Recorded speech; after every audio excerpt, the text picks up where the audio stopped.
Good morning students. तो देखिए हम यहाँ पर करेंगे, आज हम अपना 7 चैप्टर स्टार्ट करने जा रहे हैं और हमारा 7 चैप्टर क्या है, भू आकृतियाँ तथा उनका विकास। देखिए पृथ्वी की धरातल का निर्माण करने वाले पदार्थों का अपक्षय की प्रक्रिया के पश्चात भू आकृतिक कारक जैसे कि प्रवाहित जल है, भूमिगत जल है, वायु है, हिमनद है तथा तरंग अपर्दन करते हैं। देखिए जो हमारे कुछ प्राकृतिक कारक हैं, प्राकृतिक कारक हमारे यहाँ पर कौन कौन से हैं, जैसे प्रवाहित जल है, भूमिगत जल है, जो वायु है या हिमनद है, ये सारे के सारे क्या करते हैं, अपर्दन करते हैं। आप जानते हैं कि अपर्दन जो है वह धरातलीय स्वरूप को बदल देता है। ठीक है, जब वो अपने साथ कुछ चीज़ों को उसके मूल स्थान से हटा देता है तो उसे हम अपर्दन कहते हैं। और आप इस चीज़ से रूबरू हैं कि जो अपर्दन होता है वह अपर्दन की प्रक्रिया की वजह से, मतलब जो धरातलीय स्वरूप होता है उसमें परिवर्तन आ जाता है। चूँकि यह अदाय भू आकृतियाँ तथा उनके विकास से संबंधित है, अतः सबसे पहले यह जानेंगे कि भू आकृति क्या है। ठीक है, भू आकृति क्या होती हैं। साधारण शब्दों में छोटे से मध्यम आकार के भूखंड भू आकृति कहलाते हैं। साधारण शब्दों में हम क्या कहेंगे, छोटे से लेकर मध्यम आकार के जो भूखंड होते हैं उन्हें हम क्या कहते हैं, भू आकृति कहते हैं। ठीक है, बहुत सी भू आकृतियाँ मिलकर भूदर्शय बनाती हैं जो भूतल के विस्तृत भाग हैं। प्रत्येक भू आकृति की अपनी भौतिक आकृति, आकार व पदार्थ होते हैं जो कि कुछ भू प्रक्रियाओं एवं उनकी कारकों द्वारा निर्मित हैं। अधिकतर भू आकृतिक प्रक्रियाएं जो हैं वह धीमी गति से कार्य करती हैं और इसी कारण उनके आकार बनने में लंबा समय लगता है। देखिए जो हम मैक्सिमम यदि भू आकृतियों की बात करें, देखिए भूमि का जो एक टुकड़ा है छोटे से लेकर मध्यम आकार तक है उसे ही हम भू आकृति कहते हैं। और भू आकृति का एक प्रारंभ होता है। भू आकृतियों के एक बार बनने के बाद उनके आकार, आकृति एवं प्रकृति में बदलाव आता है। देखिए अपर्दन जो है वह प्राकृतिक व मानवीय कारकों के कारण होता रहता है, जिसकी वजह से हम ये कह सकते हैं कि जो भू आकृतियाँ हैं उन भू आकृतियों की प्रकृति, जो आकार है, आकृति हैं, उनमें बदलाव आता है, जो भू आकृति प्रक्रियाओं व कार्यकर्ताओं के लगातार धीमे अथवा तेज गति के कारण होता है। अब देखिए यहाँ से जलवायु संबंधी बदलाव तथा वायु राशियों के ऊर्ध्वाधर अथवा क्षैतिज संचलन के कारण भू आकृतिक प्रक्रियाओं की गहनता से या समय ये प्रक्रियाएं स्वयं परिवर्तित हो जाती हैं, जिनसे भू आकृतियाँ जो हैं वह रूपांतरित होती हैं। विकास का यहाँ अर्थ भूतल के एक भाग में एक भू आकृति का दूसरी भू आकृति में तथा एक भू आकृति के एक रूप से दूसरे में परिवर्तित होने की अवस्था है। देखिए यदि हम विकास का यहाँ बात करते हैं, विकास की बात करते हैं, तो विकास यदि भू आकृतियों के संबंध में देखा जाए तो हम यहाँ पर कहेंगे कि भूतल के एक भाग में एक भू आकृति का दूसरी भू आकृति में परिवर्तित हो जाना, एक भू आकृति के एक रूप से दूसरे रूप में परिवर्तित होने की अवस्थाओं से हम कहेंगे यहाँ पर। ठीक है, इसका अभिप्राय यह है कि प्रत्येक भू आकृति के विकास का एक इतिहास होता है और समय के साथ उसका परिवर्तन हुआ है। जो भी हम एट प्रेजेंट कोई भी भू आकृति देखते हैं, भूमि का एक टुकड़ा देखते हैं, भूमि का एक खंड देखते हैं, तो उसका एक इतिहास जरूर रहा है और समय के साथ उसमें बदलाव भी आए हैं, परिवर्तन भी हुए हैं। एक स्थल रूप विकास की अवस्थाओं से गुजरता है, जिसकी तुलना जीवन की अवस्थाओं, युवा अवस्था, प्रौढ़ावस्था और वृद्धावस्था से की जा सकती है। अब हम यहाँ बात करेंगे प्रवाहित जल। आर्द्र प्रदेशों में जहाँ अत्यधिक वर्षा होती है, प्रवाहित जल सबसे महत्वपूर्ण भू आकृतिक कारक है। देखिए जो आर्द्र प्रदेश हैं, ठीक है, जहाँ पर वर्षा बहुत ज़्यादा होती है, ठीक है, उन्हें ही हम आर्द्र प्रदेश कहते हैं। और इन आर्द्र प्रदेशों की यदि हम बात करें तो यहाँ पर जल की अत्यधिक मात्रा पाई जाती है, क्योंकि वर्षा यहाँ अधिक होती है और इसी वजह से जो जल है वह यहाँ पर सबसे महत्वपूर्ण भू आकृतिक कारक माना जाता है, जो धरातल का निम्नीकरण के लिए उत्तरदायी है। धरातल का जो निम्नीकरण हो रहा है उसके लिए सबसे महत्वपूर्ण कारक यहाँ क्या माना जाता है, जल माना जाता है। प्रवाहित जल के दो तत्व हैं, एक धरातल पर परत के रूप में फैला हुआ प्रवाह, दूसरा जो है वह रैखिक प्रवाह है जो घाटियों में नदियों, सरिताओं के रूप में बहता है। प्रवाहित जल द्वारा निर्मित अधिकतर अपरदित स्थल रूप ढाल प्रवणता के अनुरूप बहती हुई नदियों के आक्रामक युवा अवस्था से संबंधित हैं। कालांतर में तेज ढाल लगातार अपर्दन के कारण मंद ढाल में परिवर्तित हो जाते हैं। देखिए जो तेज ढाल होती हैं, ठीक है, धीरे धीरे करके वह किस में परिवर्तित हो जाते हैं, मंद ढाल में परिवर्तित हो जाते हैं और परिणाम स्वरूप नदियों का जो वेग है, नदियों की जो स्पीड होती है वह कम हो जाती है, जिससे निक्षेपण आरंभ होता है। तेज ढाल से बहती हुई सरिताएं भी कुछ निक्षेपित भू आकृतियाँ बनाती हैं, लेकिन यह नदियों की मध्यम तथा धीमे ढाल पर बने आकारों की अपेक्षा बहुत कम होते हैं। प्रवाहित जल का जो ढाल जितना मंद होगा उतना ही अधिक निक्षेपण होगा। देखिए यदि हम प्रवाहित जल की बात कर रहे हैं, जो जल प्रवाह कर रहा है उसका ढाल यदि मंद कर दिया जाए तो निक्षेपण क्या है, ज़्यादा होगा।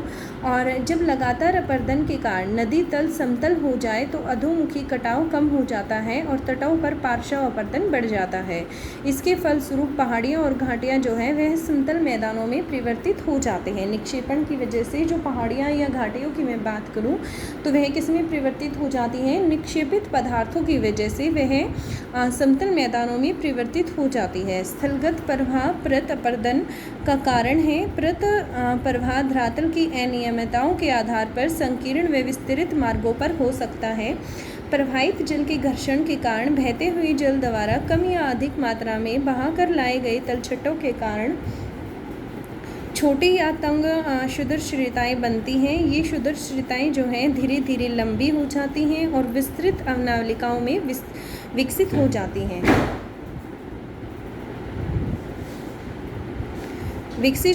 हैं। और इन अवनालिकाओं कालांतर में अधिक गहरी, चौड़ी, लंबाई में विस्तृत होकर एक दूसरे में समाहित होकर घाटियों का एक जाल बनाती हैं।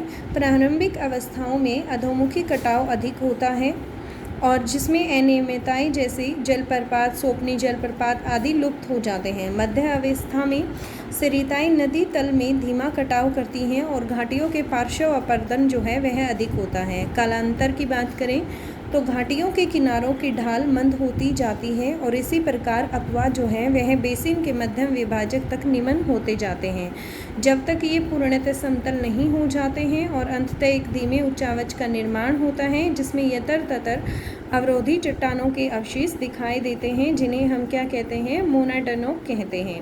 नदी अपर्दन के द्वारा बने गए इस प्रकार के जो मैदान होते हैं समप्राय मैदान या पेनीप्लेन कहा जाता है। ठीक है, नदी अपर्दन के द्वारा जो मैदानों का निर्माण हुआ है उन्हें हम क्या कहते हैं, समप्राय मैदान या पेनीप्लेन कहलाते हैं।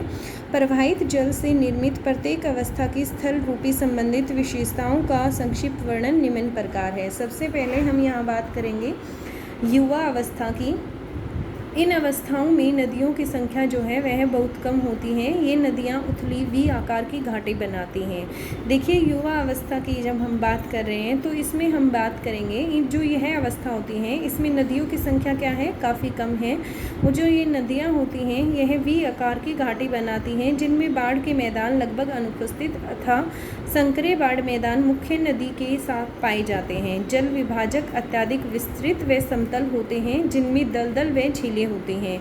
ठीक है, इनमें ऊंची समतल धरातल पर नदी जो है वह विषरप विकसित होती है और ये विषरप अंततः ऊंची धरातल में गंभीरभूत होते जाते हैं, जहां अनवर्तित कठोर चट्टानें पाई जाती हैं, जहां जल प्रात तथा शिप्रिकाएँ बन जाती हैं। जो वाटरफॉल बात करें तो वह इन्हीं में बनते हैं। अब प्रौढ़ अवस्था की बात करते हैं। इस अवस्था में नदियों में जल की मात्रा अधिक होती है और सहायक नदियाँ भी इसमें आकर मिलती हैं। नदी घाटियाँ वी आकार की होती हैं लेकिन गहरी होती हैं। यदि मैं नदी घाटियों की बात करूँ वह वी आकार की होंगी। जैसे कि मैंने यहाँ पर युवा अवस्था की बात की थी तो वहाँ पर भी जो नदी घाटियाँ थी वो किस आकार की थी, वी आकार की थी, लेकिन यहाँ पर जो है वह काफ़ी गहरी होंगी और मुख्य नदी के व्यापक और विस्तृत होने से विस्तृत बाढ़ के मैदान पाए जाते हैं, जिसमें घाटी के भीतर ही नदी विषरप बनाती हुई प्रवाहित होती हैं।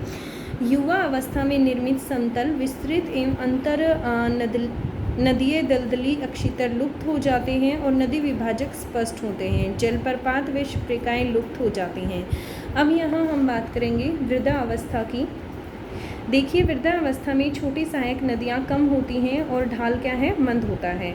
जो छोटी वृद्धावस्था की बात करूँ तो जो छोटी सहायक नदियाँ हैं वह काफ़ी कम होंगी और इनका ढाल भी क्या है, मंद होगा। नदियाँ स्वतंत्र रूप से बाढ़ के मैदानों में बहती हुई नदी विषरप प्राकृतिक तटबंध, गोखुर, झील आदि बनाती हैं। विभाजक विस्तृत तथा समतल होते हैं जिनमें झील, दलदल पाए जाते हैं और अधिकतर भूदर्शय समुद्र तल के बराबर या थोड़े ऊंचे होते हैं। अब हम यहाँ बात करेंगे अपर्दित जो स्थल रूप हैं उनकी। घाटियों की बात करते हैं। घाटियों का प्रारंभ जो है वह तंग व छोटी क्षुद्र श्रेताओं से होता है। जो छोटे छोटे नदियों की जो वाहिकाएँ होती हैं उनसे यहाँ पर घाटियों का प्रारंभ होता है। देखिए ये क्षुद्र श्रेताएँ धीरे धीरे लंबी व विस्तृत अवनालिकाओं में विकसित हो जाती हैं। ये अवनालिकाएँ धीरे धीरे और गहरी हो जाती हैं। ये चौड़ी व लंबी होकर घाटियों का रूप धारण करती हैं। लंबाई, चौड़ाई एवं आकृति के आधार पर ये घाटियाँ वी आकार, घाटी, गोर्ज और कैनियन आदि में वर्गीकृत की जाती हैं। देखिए इनकी आकृति के आधार पर जो इनकी लेंथ व ब्रेड्थ होगी उसके आधार पर इन्हें अलग अलग तरीके से विभाजित किया गया है।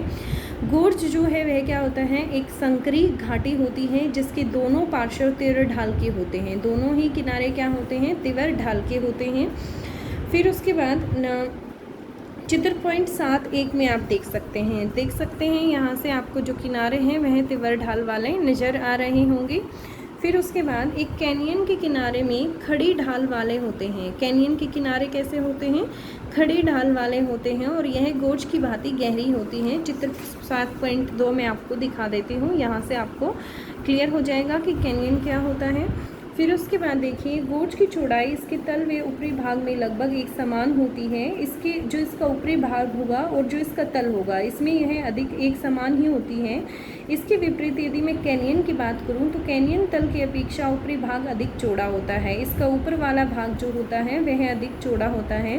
वास्तव में कैनियन गोर्ज का एक दूसरा रूप है। चट्टानों के प्रकार और संरचना पर घाटी का प्रकार निर्भर होता है। उदाहरणतः कैनियन का निर्माण प्राय जो है वह अवसादी चट्टानों के क्षैतिज स्तर में पाए जाने से होता है तथा गोर्ज कठोर चट्टानों में बनता है। गोर्ज कहाँ बनता है, कठोर चट्टानों में बनता है, जबकि जो कैनियन है, कैनियन का निर्माण कहाँ होता है, अवसादी चट्टानों में होता है। और आप कह सकते हैं कि कैनियन जो है वह एक गोर्ज का ही प्रकार है। ठीक है, अब हम यहाँ बात करेंगे जलगर्तिका तथा अवनमित कुंड की। ठीक है, पहाड़ी क्षेत्रों में नदी तल में अपर्दित छोटी चट्टानी टुकड़े छोटे गर्तों में फंसकर वृत्ताकार रूप में घूमते हैं जिन्हें जलगर्तिका कहते हैं। देखिए पहाड़ी क्षेत्रों में नदी तल में अपर्दित छोटे चट्टानी जो टुकड़े होते हैं वह छोटे गर्त होते जो हैं, छोटे जो गड्ढे होते हैं उनमें फंसकर वृत्ताकार रूप में घूमते हैं जिन्हें हम क्या कहते हैं, जलगर्तिका कहते हैं। ठीक है, क्लियर हो गया ये। एक बार छोटे व उथले गर्तों के बन जाने पर कंकड़, पत्थर तथा गोलाशम इन गर्तों में एकत्रित हो जाते हैं। जब एक बार गर्त का निर्माण हो जाता है तो उसके बाद इनमें